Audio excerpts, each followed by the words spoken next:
Like, people may disagree. The better team did win tonight. Absolutely. And we can argue the difference between Washington and Philly. I think, the fact they played 3 times and had split prior to tonight. I don't think Philly's what's that final score, 30 points better? Yeah, Philly's not 30 points better.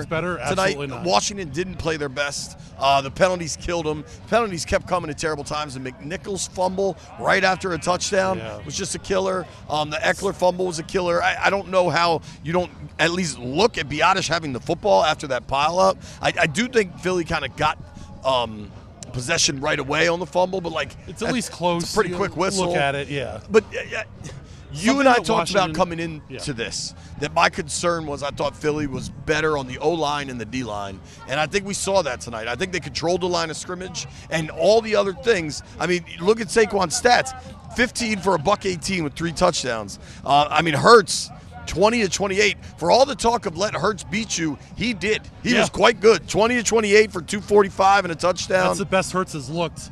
And I agree, listen. Is this his first ever playoff win going over 150? Over 155, his first career playoff win.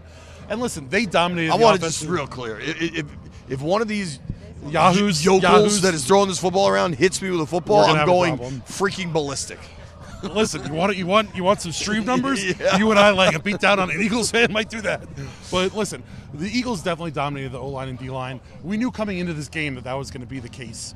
And I think the fact that Hurts was able to pick apart the secondary as much as he was, and Lattimore was a problem. Luvu did a really good job a couple times jumping snap counts. Totally. We'll get to the tush push stuff, I'm sure, at some that point. Was wild. But I'm going to award you a touchdown. The fact that they weren't able to get to Hurts and consistently was a problem. I think one of the biggest places this team needs to improve in the offseason is that defensive end. You need a real edge rusher that can get to the quarterback, but you also need these edge rushers that can set the edge. And that first Saquon Barkley 60-yard touchdown they were attacking the edges. The perimeter runs all day. They did that the last time back in D.C. Yeah. But that first run, you see Luvu get turned around inside a little bit.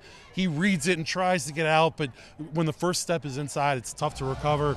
Bobby Wagner gets kind of caught up in the wash, and all of a sudden Saquon's out. And, there were guys could have made a tackle, here or there, but at the end of the day, it's been a consistent issue for this team all year long.